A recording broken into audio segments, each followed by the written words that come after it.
WhatsApp guys, आज हम देखने वाले हैं operation Baam launched against Pakistan. Pakistani army faces heavy losses. तो भाई प्रशांत धवन सर की वीडियो है, करियर 247 चैनल से देखते हैं क्या है पूरा मामला। चैनल में तो प्लीज सब्सक्राइब वीडियो कर दें, लाइक 1 2 3 गो। नमस्कार, वेलकम टू करियर 247। मैं हूं प्रशांत धवन। नाउ रिसेंटली पाकिस्तान के अगेंस्ट ऑपरेशन बाम लॉन्च कर दिया गया है। आप देखोगे इस पर बहुत सारे आर्टिकल्स पब्लिश हुए हैं कि बलूचिस्तान लिबरेशन फ्रंट ने, BLF ने ये ऑपरेशन लॉन्च किया है, जिसका मतलब होता है शुरुआत, डॉन। अब आजादी एक की तरीके से ये लोग कह रहे हैं कि अब शुरुआत हो चुकी है बलूचिस्तान की आज़ादी की, और ऑपरेशन बाम पहला ऑपरेशन होगा जहां पर ये सीधा अब डायरेक्ट इंडिपेंडेंस पर फोकस करेंगे और बलूचिस्तान फ्रॉम पाकिस्तान स्टेट। इस पर बहुत सारे आर्टिकल्स लिखे जा रहे हैं। पाकिस्तानी मीडिया ऑब्वियसली इस ऑपरेशन को डाउन प्ले करने की कोशिश कर रहा है, मगर 17 अटैक्स किए गए हैं पाकिस्तानी मिलिट्री पर ऑपरेशन बाम के अंडर।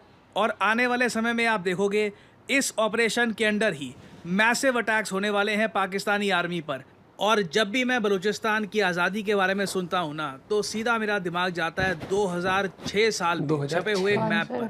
ये आपके सामने जो मैप है ना, ये 2006 में जब छपा था। अच्छा। आने वाले कुछ सालों में इसको US मिलिट्री जर्नल में भी छाप दिया गया था। दुनिया भर में वायरल हो गया था। लोगों ने मैगजीन्स परचेज करी थी, रिपोर्ट्स डाउनलोड करी थी इस मैप की, बिकॉज इस मैप का नाम बहुत ही इंटरेस्टिंग है।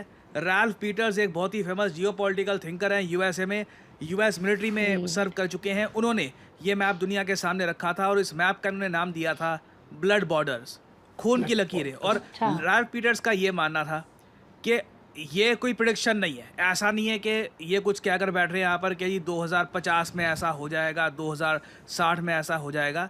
मगर रैल्फ पीटर्स का ये मानना था कि अगर मिडिल ईस्ट में लॉन्ग लास्टिंग पीस चाहिए तो ऐसा मैप हमको बनाना होगा। हाँ, ये बात पक्का है, ऐसे मैप को बनाने में खून बहुत बहेगा, बहुत ज़्यादा लॉसेस होंगे। गूगल करिएगा इसको, blood borders map by Ralph Peters. मतलब इसके बारे में मुझे लगता नहीं है कि जियोपॉलिटिक्स में किसी मैप को लेकर इससे ज़्यादा डिस्कशन हुई होंगी। और अगेन, ये कॉन्सेप्चुअल मैप है, रियल मैप अभी है नहीं। बट हम लोग अपने पर्सपेक्टिव से अगर बात करें, इंडियन पर्सपेक्टिव से, हमारे लिए सबसे इंटरेस्टिंग बात यहाँ पर है पाकिस्तान का ब्रेकअप। ना, मैं यहाँ पर ये नहीं कह रहा कि रैल्फ पीटर्स ये कह रहे हैं कि US गवर्नमेंट तोड़ देगी पाकिस्तान को, नहीं।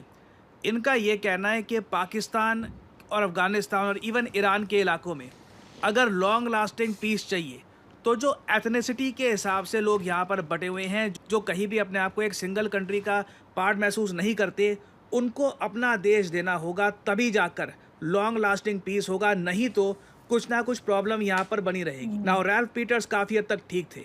हमने देखा है पिछले 20 सालों में बलूचिस्तान लिबरेशन फ्रंट और बलूचिस्तान लिबरेशन आर्मी ने बहुत ज़्यादा पाकिस्तानी मिलिट्री को हैवी लॉसेस पहुंचाए हैं। और लगातार अब तो ये जो छोटे छोटे आप कह लीजिए जो विलेजेस हैं पाकिस्तान में, उनको भी कब्जा रहे हैं। और खुलकर ये लोग डिक्लेयर कर रहे हैं कि बलूचिस्तान को ये एक इंडिपेंडेंट देश बनाएंगे। और यहाँ पे आप लोग देख पाओगे, ऑल इंडिया रेडियो का मैं आपको आर्टिकल दिखा रहा हूँ, 15 मई को छपा था। जो बलूचिस्तानी ऑर्गेनाइजेशंस हैं, इन्होंने इस दिन को डिक्लेयर कर दी थी इंडिपेंडेंस फ्रॉम पाकिस्तान। और यूनाइटेड नेशंस को कहा था कि अब डेमोक्रेटिक रिपब्लिक ऑफ बलूचिस्तान को बनाने का समय आ चुका है। याद रखिएगा, पाकिस्तान का ऑफिशियल नाम है the Islamic Republic of Pakistan. जो बलूचिस्तान ये बनाने की बात कर रहे हैं ना, डेमोक्रेटिक, ये एक थियोक्रेटिक स्टेट नहीं होगी। This is very important. Pakistan एक थियोक्रेटिक स्टेट है। It is based on the idea के एक रिलीजन के लोगों को एक अपना एक देश यहाँ पे होना चाहिए। एक अपने आप में नया कॉन्सेप्ट है, आज से पहले कभी ट्राई नहीं किया गया, इसलिए लोग काफ़ी बार पाकिस्तान की लॉन्ग टर्म सर्वाइवलिटी पर डाउट भी करते हैं। बट बलूचिस्तान इतिहास में लंबे समय तक, कई सदियों तक एक एम्पायर रह चुका है। डेमोक्रेटिक रिपब्लिक ऑफ बलूचिस्तान एक बहुत ही नेचुरल एंटिटी होगी जो जियोपॉलिटिकली आराम से फिट हो जाती है इस पूरे रीजन में। और अगर यहाँ पे आप लोग सोच रहे हैं कि हम लोग किस बात का वेट कर रहे हैं, फिर हम यूनाइटेड नेशंस में क्यों नहीं जाते? UN में भारत का काफ़ी आज के समय इन्फ्लुएंस बढ़ चुका है। हम ये इशू क्यों नहीं रेज करते कि UN में ना, जो ये बलूचिस्तान का एरिया है, इसको एक डिस्प्यूटेड एरिया डिक्लेयर किया जाए। यहाँ पर एक कंट्री बनाने का प्रयास किया जा रहा है, लोगों द्वारा उनकी बात सुनी नहीं जा रही। तो डेफिनेटली यहाँ पर UN की इंटरवेंशन होनी चाहिए। और एटलीस्ट इंडिया में तो हमें ऑफिशियली बोल देना चाहिए ये बलूचिस्तान नहीं है, this is Pakistan occupied Balochistan, POB। Now obviously ये सब बातें मैं बोल रहा हूँ, भारत सरकार के कहीं ना कहीं माइंड में भी आई होगी ये सब बातें, बट अभी तक हमने ये किया क्यों नहीं है। देखिए, अभी एक बड़ा जियोपॉलिटिकल इवेंट होना बाकी है।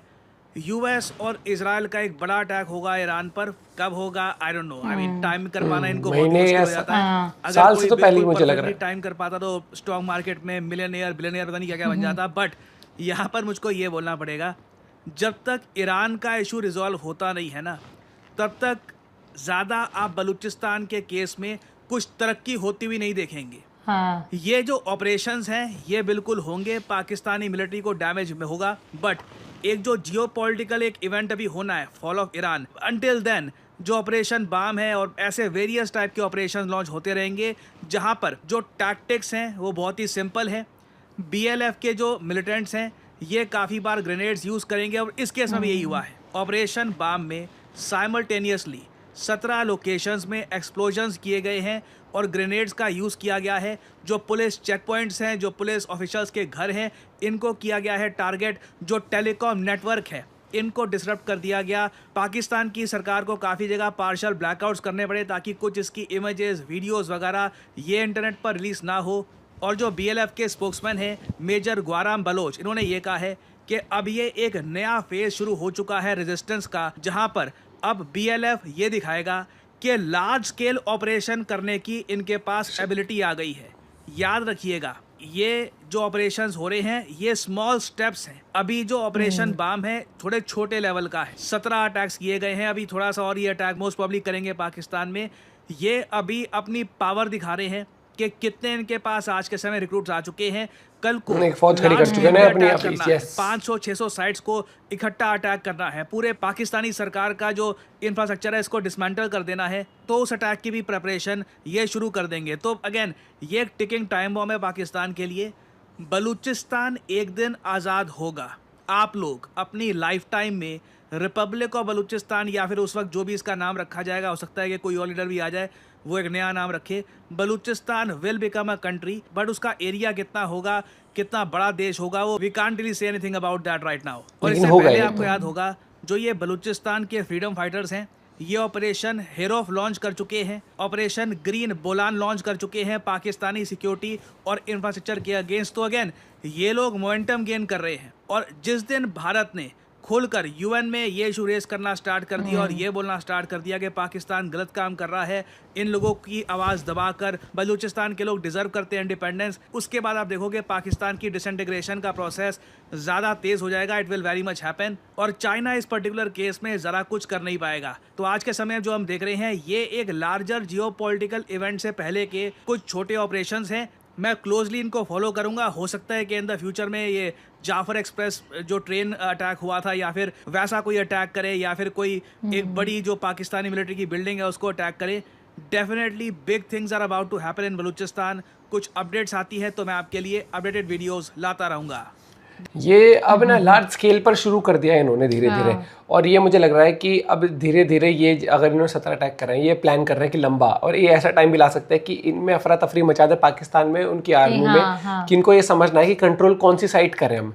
और ये बहुत बढ़िया तरीके से मुझे लग रहा है कहीं ना कहीं प्लान करके चल रहा है कि हमें कोई भी हमारा वार वो खराब नहीं जाना चाहिए, और जब हम करें तो पूरी दुनिया देखे कहीं ना कहीं वो न्यू। और ये सुनने में आ रहा है यहाँ पर भी होता है, ये ब्लैकआउट कर रहा है वहाँ पर पाकिस्तान, इंटरनेट सर्विसेज डाउन कर देता है कि ये खबर बाहर ना निकले या पूरी इंटरनेशनल मीडिया में ना आ जाए। लेकिन उनको ये नहीं पता कि अभी तो ये वाली बात है, ईरान वाला सॉर्ट आउट जब वो कर लेगा अमेरिका इजराइल वाला, उसके बाद अगला नंबर इनका ही है, ठीक है। अभी तो इनको यूज़ किया जा रहा है। लेकिन ये चीज़ है, देखो वहाँ पर क्या है कि वो किसी देश के साथ नहीं जाना चाहते, वो अपना खुद का बनाना चाहते हैं। और इंडिया के अंदर कश्मीर में इन्होंने इतना वो कर दिया, अपने ही लोग घुसा के या फिर कुछ कर करके ब्रेन वॉश करके कि उनको ये पोर्ट्रे कराते हैं पाकिस्तान में। अरे पाकिस्तान में खुद लोग नहीं रहना चाहते, पाकिस्तान के लोग तो रहना नहीं चाहते, और पाकिस्तान के साथ बलूच के लोग भी नहीं रहना चाहते, क्योंकि उनसे नहीं संभलता ना, उनसे वो पाकिस्तान ऑक्यूपाइड कश्मीर संभलता है ना बलूच संभलता है। इन्होंने अपनी 2-3 जगह पकड़ी हुई है, ठीक है, वहाँ पर अपना रहते हैं रईसों की तरह, उनको एंजॉय करते हैं और कोई मतलब नहीं गरीब लोगों की, और